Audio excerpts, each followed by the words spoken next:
우리 긴 시간을 같은 하나의 주제를 가지고 이야기를 나누고 있는데요. 이제 예수님에게서 예수님의 십자가를 통해서 하나님 나라의 아름다운 모습이 우리에게 확실하게 전해지고 확증을 얻게 됩니다. 그것은 바로 우리 인간 세상들 안에서 우리들이 서로가 서로를 구분하고 차별하고 구별짓지 않고 서로의 다름을 존중하고 서로의 다름을 인정하고 서로의 잘나고 못난 것들을 다 품어 안아주면서 하나 되어 살아가는 세상, 그 세상을 어떻게 이루어야 할 것이냐 하는 것이죠. 하나님이 원하시는 세상이 바로 그것이다 하는 것이죠. 참 말로 하면 간단한 일인데요. 우리의 삶 속에서 이루어내기가 그토록 어려워서 하나님은 창조 때로부터 지금까지 우리에게 그렇게 긴 세월 동안 우리를 가르치시고 인도해 오고 계신 것이죠. 그 증거가 이 성경이고요. 그 가르침의 총체가 총합이 성서인 것이죠. 오늘은 이제 바울에까지 이르렀습니다. 예수님의 일생, 예수님의 그리스도로서의 인간 세상에서의 삶을 이제 부활로 마감하시고 우리 인간에게 다시 바통을 넘겨주셨잖아요. 그 넘겨받은 인간의 앞선 지도자가 바울이라고 할 수 있죠.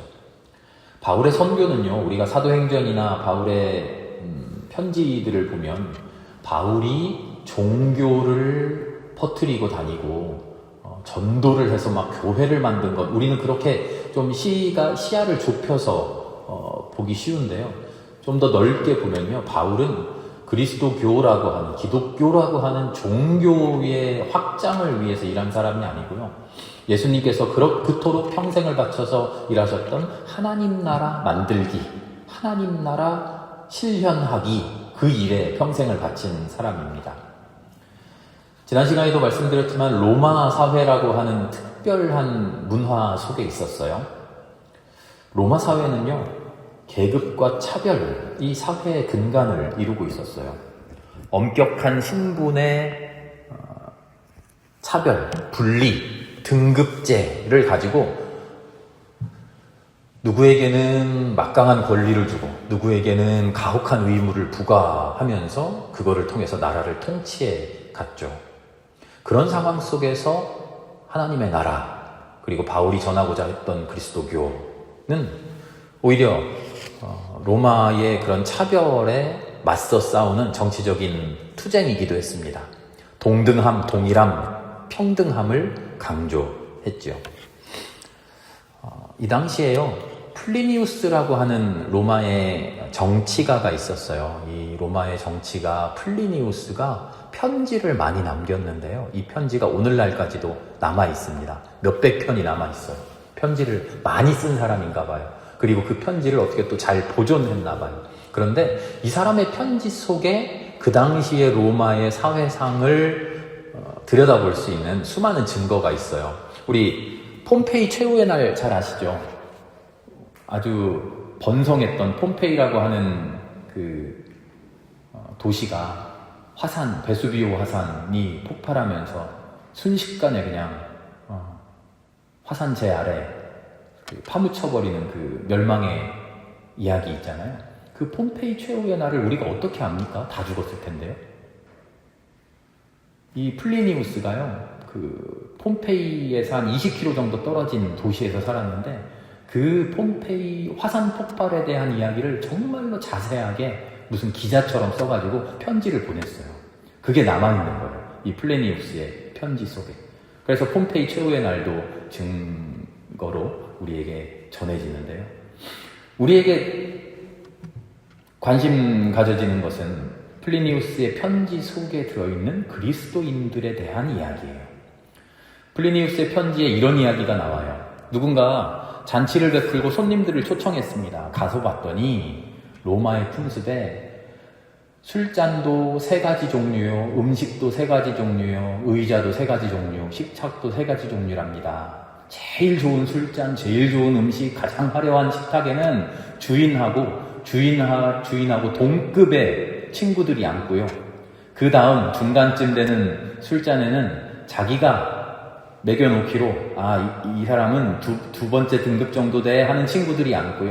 제일 안 좋은 술잔, 또 음식, 식탁, 의자에는 그냥 자유인, 평범한 일상적인 자유인 그런 사람들이 앉는다는 겁니다. 플리니우스가 이렇게 이야기해요. 나는 이것에 동의할 수 없다.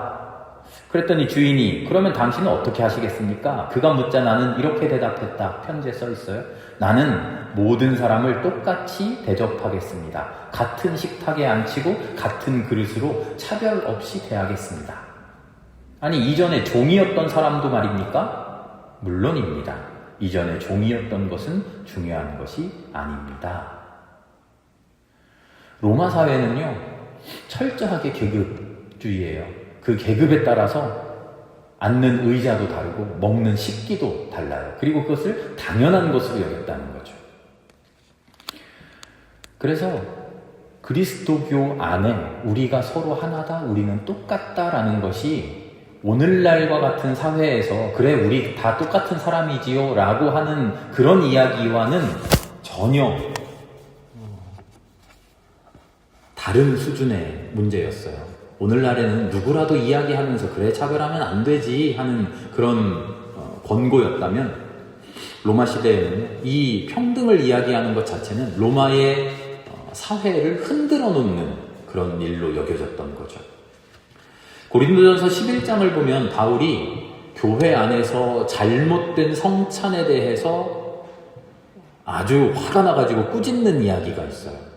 그 이야기가 뭐냐면요, 성찬은 하나님의 예수님의 피와 살을 받는 건데 왜 이 거룩한 것을 함부로 합니까? 그런 이야기가 아니에요. 고린도전서 11장을 잘 읽어보시면요, 성찬이라고 하는 먹고 마시는 그 자리에도 로마의 그 잘못된 차별과 차등의 풍습을 가지고 들어오면 안 된다, 그 이야기를 하는 거였어요. 그 이야기를 해놓고 그 뒤에 성찬이라는 것은 이런 겁니다 하고 길게 설명을 해놓는 거예요. 11장 22절에 바울이 이렇게 이야기해요. 여러분이 먹고 마실 집이 없습니까? 그렇지 않다면 여러분이 하나님의 교회를 멸시하고 가난한 사람들을 부끄럽게 하려는 것입니까? 죄와 용서의 구원, 예수 그리스도의 몸과 살과 피를 받아서 죄와 용서가 구원받습니다 하는 그것도 성찬에 매우 중요한 의미였지만, 그 당시 초대교회에서 성찬은 오히려 우리 모두가 동등합니다, 평등한 공동체가 된다는 상징적인 의식이었던 거죠. 세례도 그렇습니다. 세례도 초대교회에서의 세례의식은 내가 이제 예수님 믿는 사람 됐다, 하나님 믿는 사람 됐다 하는 그런 종교적이기만 한 의식이 아니었어요. 세례는 하나됨의 상징이었어요. 로마 사회는 뭐라 그랬죠? 너와 나는 달라, 나는 너보다 높아, 너는 나보다 낮아, 그걸로 유지되는 사회였다 그랬잖아요. 그런데 세례는, 그리스도인의 세례는 철저하게 다시 태어나는 거였어요. 어떻게 다시 태어납니까? 하나님을 아버지로 모시는 똑같은 형제 자매로 다시 태어난다 하는 선언이었어요. 갈라디아서 4장을 보면요, 세례에 대해서 이렇게 이야기해요. 여러분은 자녀이므로 하나님께서 그 아들의 영을 우리의 마음에 보내주셔서 우리가 하나님을 아빠, 아버지라고 부를 수 있게 하셨습니다. 그러므로 여러분 각 사람은 이제 종이 아니라 자녀입니다.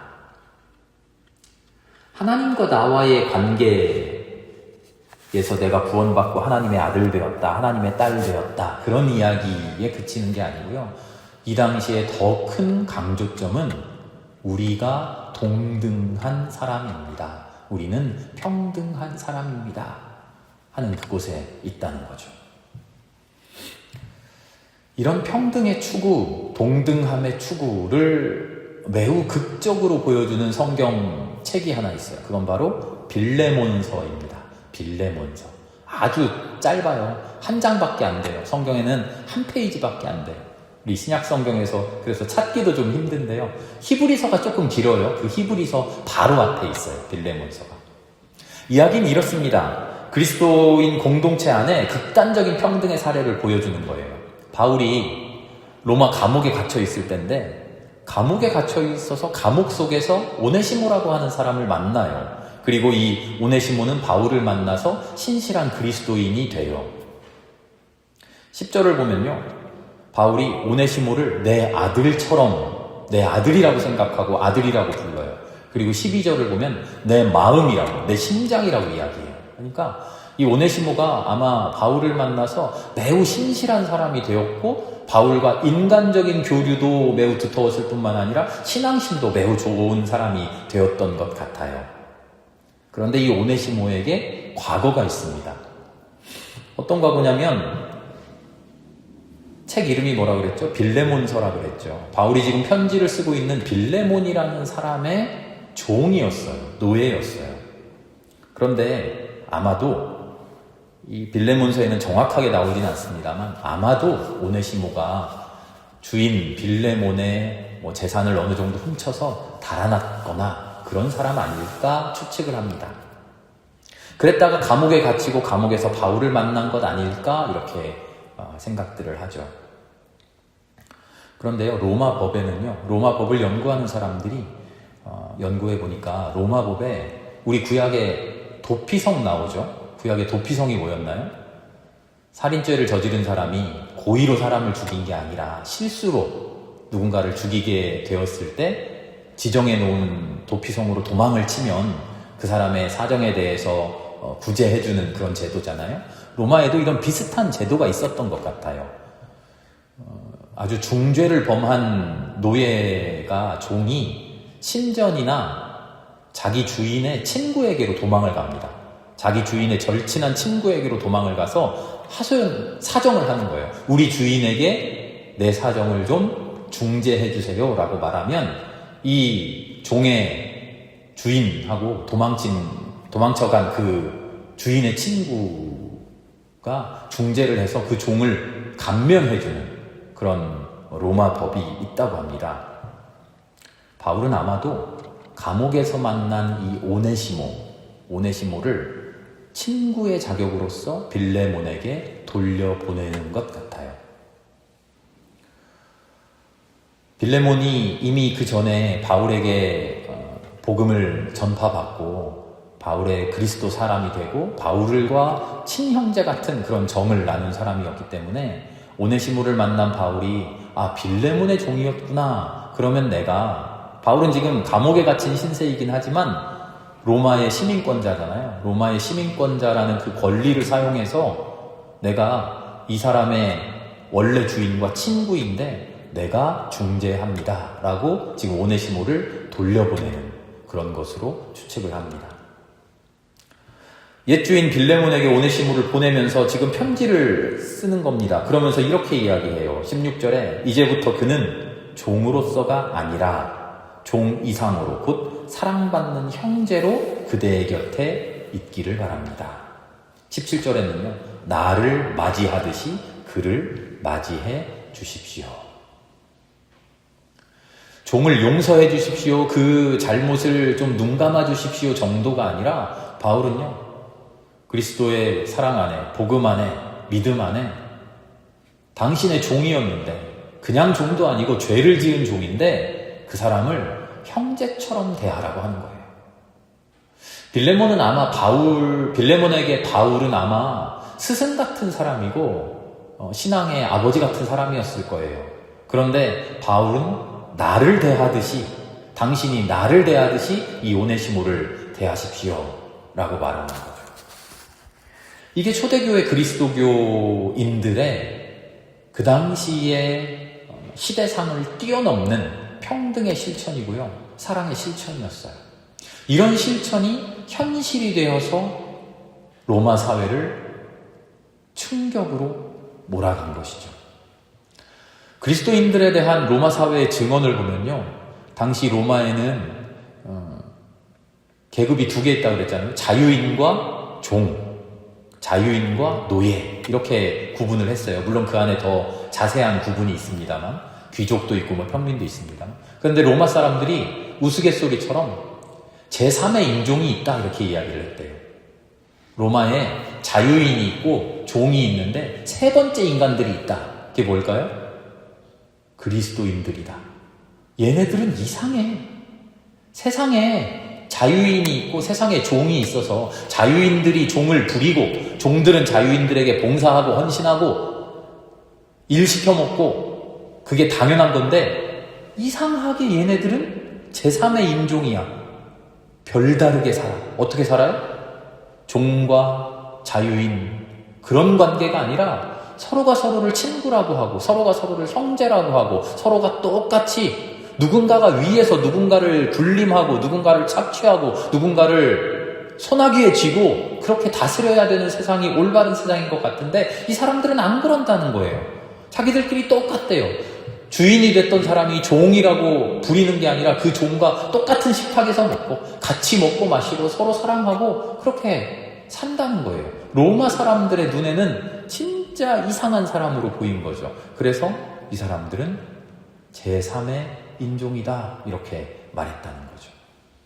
그러면 제3의 인종으로 비춰졌던 그리스도인들이 저 사람들은 이상한 사람이야 라고 완전히 로마 사회에서 도태됐습니까? 아니에요.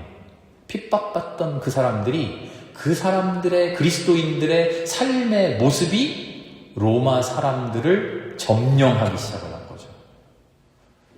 교회의 역사를 보면 313년에 콘스탄티누스 황제가 밀라노 칙령을 반포하고 어떻게 돼가지고 막 교회가 온 세상이 하나님을 믿는 세상이 되었다 이렇게 말합니다만 그거는 역사적인 사건을 가지고 분석하는 것이고요. 영적으로 볼 때는요. 하나님께서 이 땅에 예수 그리스도를 통해서 실현시켜 주셨던, 보여주셨던, 실제로 그렇게 살아갈 수 있도록 해주셨던 하나님 나라의 공동체 교회, 그 교회가 세상 사람들에게 실제로 보여준 그 삶의 모습, 그 삶의 현실이 온 유럽, 온 로마 사회를 결국 장악해버린 거죠. 하나님 나라가 승리한 것이죠. 이게 바로 교회예요. 이게 하나님 나라의 실현이죠. 오늘 에베소서 말씀에는요. 그런 하나님 나라의 실현을 가로막고 있었던 가장 큰 장애물 이야기가 나와요. 그게 할례입니다. 바울의 편지에 곳곳에 등장하죠. 교회 내부의 혼란의 원인이 할례예요. 이방인들도 예수를 믿을 수는 있는데 믿기만 하면 됩니까? 아니면 할례를 받아야 됩니까? 율법을 지키느냐 마느냐. 옛날 종교 유대교의 율법을 받아야 되냐 마느냐. 그런 문제가 아니고요. 이 할례는 교회 내에서 차별과 구분의 문제를 확산시켰기 때문이에요. 예수를 믿는 이방인들은 할례를 받지 않았어요. 그런데 예수를 믿는 조건이 아니었어요. 예수 믿으려면 할례 받아야 돼 이런 거 전혀 아니었어요. 그런데 문제는 먼저 예수를 믿었던 사람들, 이미 교회 안에 들어와 있던 주류 그리스도인들이 유대인들이 많았다는 거예요. 이 사람들은 전통적으로 몇천 년 동안 할례를 당연한 듯 받아왔어요. 그러면서 할례 받지 않는 이방인들은 부정한 사람하고 꺼려왔어요. 그게 이 사람들의 문화였어요. 몇천 년 동안 당연한 문화였어요. 그런데 교회 안에 할례 받지 않은 사람들이 섞여 들어오게 되는 겁니다. 그러니까 이 사람들은 하나님으로부터, 바울로부터, 또 복음을 받은 사도들로부터 차별하지 맙시다. 우리 똑같은 한 형제입니다. 라고 배우고 배웠는데 습관처럼 몇천 년 동안의 그 관습이 할례 받지 않은 사람들을 차별하고 나도 모르게 차별하고 나도 모르게 구별하는 그런 모습을 보여줬던 거죠. 그래서 사도행전 15장, 갈라디아서 2장 이런 데 보면요. 얼마나 이게 문제가 됐냐면 온 나라의 사도들을 다 모아가지고요. 사도회의를 해요. 예루살렘 회의라고 부르는데요. 온 사도들을 다 불러 모아서 할례를 진짜 받아야 되냐 말아야 되냐 온 교회가 다 시끄러우니까요. 사도들을 다 불러 모아서 회의를 하고는 베드로가 결론을 땅땅땅 내요. 하나님께서 그들의 믿음을 보시고 그들을 깨끗하게 해주셔서 우리와 그들 사이에 아무런 구분이 없게 하셨습니다. 라고 딱 오늘날로 치면 이제 성명서 딱 발표하는 거죠. 바울도 철저하게 할례에 대해서 비판해요. 할례 자체가 잘못된 게 아니라 그 할례라는 것을 가지고 교회 안에 구분과 차별의 근거가 되기 때문에 할례를 비판했던 거죠. 그리스도를 믿는 사람들이, 하나님을 따르는 사람들이 서로 사랑하고 서로 미워하지 않고 서로가 평등하게 잘 살아가는데 그것을 파괴하는 우리 안에 있는 가장 나쁜 요인, 그게 할례였던 거죠. 그래서 바울이 계속 할례를 지적하는 거예요. 갈라디아서에 나오는 바울의 매우 유명한 말이 있어요. 나는 내 안에 예수 그리스도의 상처를 가지고 삽니다. 너무나 잘 아시는 말씀이잖아요. 이 말씀이 왜 나왔냐 하면요, 그 앞에 쭉 길게 나오는 이야기가 할례 이야기예요. 할례를 받아야 되냐 말아야 되나 하는 이야기가 길게 나온 다음에 바울이 이야기를 딱 해요. 앞에 그 할례 이야기에 대한 배경 없이 이 말만 딱 잘라놓고 보면 오해하기 딱 좋아요. 예수님의 거룩한 상처가 나에게 있다. 이 말이 무슨 중세 신비한 무슨 기적 일어나는 것처럼 예수님의 못자국이 내 손바닥에도 막 생기고 옆구리에 예수님 참자국이 나타나서 그런 성흔이라 그러죠. 상흔이 있는 것처럼 바울도 갈라디아서에 예수의 상처 자국이 있다고 그랬잖아. 그래서 어떤 사람들은요, 바울이 실제로 손바닥에 예수님의 못자국과 그걸 가지고 있었다고 주장한 그런 사람들도 있어요. 성경을 제대로 안 읽은 사람들이에요. 앞뒤를 다 잘라먹고 그 말만 읽으니까 그래요. 바울이 나에게 예수님의 상처 자국이 있다라고 말하는 것은요, 상처가 뭡니까? 할례를 행했을 때 그 성기에 남는 그 할례 자국이 그 상처예요. 할례 얘기를 계속 하니까 하도 그 상처 가지고 너 상처 자국 있냐 없냐 가지고 따지니까 그런 상처 자국 말고 나에게는 그런 상처 자국 말고 예수님의 거룩한 상처가 있다, 그 이야기를 하는 거예요. 그런 상처 다 필요 없고 우리에게 필요한 상처는 예수의 거룩한 상처다. 별것도 아닌 할례 자국, 그 상처 자국 가지고 이러쿵저러쿵 하는데 나는 그딴 상처 다 필요 없다. 우리에게 진짜 필요한 상처는 예수님의 상처다. 그 이야기를 하는 거죠. 다행하게도, 다행스럽게도 초대 그리스도 교회가 할례로 인해서 넘어지지 않습니다. 할례를 극복해내요. 그게 그리스도교가 살아남은 큰 힘이 되겠죠. 직접적이진 않지만요, 할례를 극복할 수 있었던 그 힘을 보여주는 근거, 흔적이라고 할까요? 할례에 대해서 은근히 공격하는 이야기도 있어요. 이 이야기만 더 말씀드리고 마치려고 합니다. 우리 사도행전 맨 앞에 보면요, 맨 앞은 아니고 8장인가요? 9장쯤에 나올 텐데요. 이방인에게 처음으로 선교할 때 사도 빌립이 에디오피아의 내시에게 복음 전하는 이야기가 나와요. 빌립이 성령의 음성을 듣고 어디로 가라 했더니 에티오피아 여왕의 재정 담당 장관급 되는 에디오피아 내시가 이렇게 딱 이사야 말씀 읽고 가는 걸 만나잖아요. 그래서 그 이야기를 설명해 주면서 에디오피아 내시에게 복음을 전했다 하는 이야기가 사도행전 앞에 나와요. 사도행전을 쓴 누가가 누구냐면요, 누가복음과 사도행전을 집필했는데요, 바울과 함께 바울의 전도 여행을 같이 따라다녔던 바울 선교대의 그 일원이에요. 이게 왜 할례 이야기와 관계가 있을까요? 그 사람이 넷이라는 이야기예요. 굳이 왜 넷이었을까요? 아니, 만난 사람이 넷이었던 거죠. 그게 별다른 의미가 있습니까? 아니요. 성경 안에는요, 아마도 고도의 상징적인 의미가 있을 것이라고 생각이 돼요. 하나님의 복음이 이제 퍼져나가는데 어디로 퍼져나갑니까? 당신 할례 받을 거야, 할례 받지 않을 거야, 할례 받아야 돼, 받지 말아야 돼 라는 문제가 우리에게 끊임없이 제기되는데, 이제 전혀 새로운 세상으로 복음이 나간다는 거예요. 무슨 이야기입니까? 할례를 받을 수도 없는 내시에게로 가요. 내시에게 할례를 줄 수 있습니까? 내시도 종류가 많다고 합니다만 내시에게 할례를 줄 수가 없잖아요. 할례를 줄 수도 없는 사람에게 복음이 퍼져나가요. 복음이라고 하는 이야기가 이 우물한 개구리처럼 이 안에서 할례 받을래 말래, 너 받았느니 안 받았느니 하는 그런 이야기에 얽매이지 않고, 할례를 줄 수도 없는 세상, 할례라는 것은 문제도 되지 않는 세상, 할례가 뭐야? 그딴 거 필요도 없네 하는 그런 커다란 세상으로 이제 복음은 열려나간다고 하는 거죠.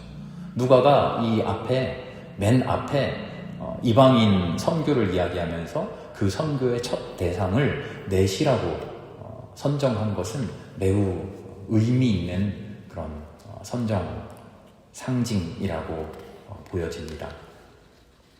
아무튼 이 할례 문제를 초대 그리스도교가 잘 극복을 해내요. 그것에 걸려 넘어지지 않고 할례에 상관없이 우리 차별 없는 한 형제요 한 자매다 하는 이야기를 받아들이게 되죠. 오늘 같이 읽은 에베소서 2장의 말씀, 할례를 통해서 핍박받던 사람들에게 하는 바울의 이야기예요. 여러분들 할례 때문에 힘들었죠? 할례 때문에 그리스도 믿는 사람이면서도 내가 뭔가 잘못된 거 아닌가, 내가 잘못 믿는 거 아닌가, 뭔가 부족한 거 아닌가, 그런 마음이 있었죠? 걱정하지 마십시오. 예수 그리스도께서 십자가로 모든 담을 허무셨고 하나로 만들어 주셨습니다. 십자가는 뭡니까? 바울이 이야기하는 십자가는요, 예수 그리스도께서 피 흘려서 우리의 죄를 구속하고 우리의 영혼을 살리셔서 저 죽고 나서 천당 간다 하는 그런 저급한 식의 상징이 전혀 아니에요. 예수 그리스도의 십자가를 바울은 우리의 삶이 새 삶으로 나아가는 완전한 새로운 지평, 로마 세계가 온 세상을 주름잡으면서 차별과 적대감과 핍박과 억압이 당연한 듯 만연한 그 사회에서, 아니, 그런 사회 질서를 깨뜨리고 우리는 하나야, 우리는 평등해, 우리는 똑같아, 서로가 서로를 사랑하고 서로가 서로를 존중해 줘야 돼 하는 그 세상을 만들어가는 열쇠였던 거죠. 십자가는 바로 그런 의미를 가지고 있습니다. 초대교회가 우리에게는 성경이라고 하는 증언밖에는 없지만, 그리고 우리 역사 속에 남아있는 증언이 매우 희박하지만, 교회가 온 세상에 영향을 주고, 교회가, 그리 핍박받던 교회가 살아남고 오히려 온 세상을 정복한 것은 바로 이 하나님 나라의 힘, 초대교회에서 실제로 현실이 되었던 하나님 나라의 힘일 것입니다. 우리가 그것을 우리의 현실로 받아서 우리도 그렇게 살아나갈 수 있기를 소망합니다. 함께 기도하겠습니다.